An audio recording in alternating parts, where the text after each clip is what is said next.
Shalom church व समस्त ख्रिस्ती समाज इचलकरंजी यांच्या वतीने शिवाजीनगर पोलीस ठाणे आवारात प्रार्थना करण्यात आली। यावेळी येशू ख्रिस्तांच्या अनुयायांवर होणाऱ्या अत्याचाराबाबत चिंता व्यक्त करत ख्रिस्ती धर्मगुरू, महिला व बालकांवर झालेल्या कथित हल्ल्याच्या घटनेबाबत दोषींवर गुन्हा दाखल करण्याचे निवेदन सहाय्यक पोलीस निरीक्षक शरद वायदंडे यांना देण्यात आले। खासगी जागेत बेकायदेशीर प्रार्थनास्थळ चालवले जात असल्याच्या कारणावरून काही हिंदुत्ववादी कार्यकर्त्यांनी पोलीस ठाण्यात तक्रार दाखल केली होती। तसेच त्यांनी प्रार्थना स्थळाबाहेर जय श्रीरामच्या घोषणा देत ते स्थळ बंद करण्याची मागणी केली होती। यावेळी ख्रिश्चन समाजातील व्यक्तीने संबंधित घटनेचा फोटो काढल्याने दोन्ही गटामध्ये शाब्दिक चकमक झाली। हा सारा प्रकार पोलिसांच्या उपस्थितीत घडला। या पार्श्वभूमीवर दुपारी शालोम चर्च व ख्रिस्ती समाजाने पोलीस ठाण्याच्या आवारात प्रार्थना करून संबंधित घटनेचा निषेध केला। यावेळी अनेक अनुयायी उपस्थित होते।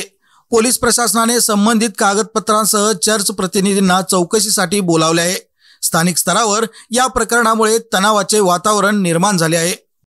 तो प्रीतीचा आहे आणि तो दुसऱ्याला आशीर्वाद देण्याचा आहे, दुसऱ्याला छळ देण्याचा नाही आहे। आणि म्हणून प्रभू येशूने म्हटला, तुमचा छळ करणाऱ्यांना आशीर्वादच द्या आणि त्यांच्यासाठी काय करा, प्रार्थना करा। हालेलुया। आणि म्हणून देवाच्या लोकांना आज जर तुम्हाला राग आला असेल, बऱ्याच गोष्टी असतील, आज आमच्या देवाचा पवित्र दिवस रविवार जो आहे, सकाळपासून आम्ही चर्चची तयारी करतो, पण आज आम्हाला शांतीनं, प्रीतीनं, दर्यानं देवाच्या समोर जाण्यापेक्षा आज भीतीचं वातावरण, दहशतचे वातावरण, मारहाणची भीती, बायका लोकांच्यावर, लोक आमच्या या देशामध्ये ज्याला आम्ही म्हणतो की जी प्रार्थना आम्ही करतो, आम्ही प्रतिज्ञा करतो, भारत माझा देश आहे, सारी भारतीय माझी भाई बंद आहे, पण आज आम्हाला कळलं की हाय काही नाही, हे फक्त प्रतिज्ञेमध्ये आहे का, अशा गोष्टी आहेत। पण आम्ही त्यांच्यावर प्रेमच करतो।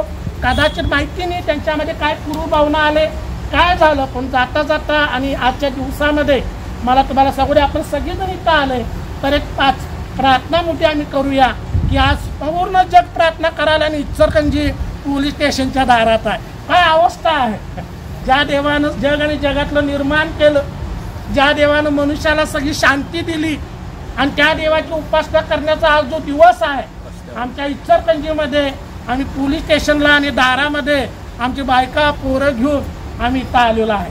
आणि म्हणून कदाचित हा दिवस आज तुमच्या आणि माझ्यासाठी चांगला असेल, कारण बायबलमध्ये लिहिले प्रेषित त्याचा 4 अध्यायामध्ये जिथं जिथं न्याय होतो त्या न्यायाच्या ठिकाणी अशीच मंडळी दारात बसायची आणि प्रभूचं गौरव घ्यायचं। हालेलुया। आणि आपण प्रार्थना करणार आहे की आज परमेश्वरानं आमच्या इचलकरंजी शहराला, महाराष्ट्राला, भारत देशाला शांतीची गरज आहे।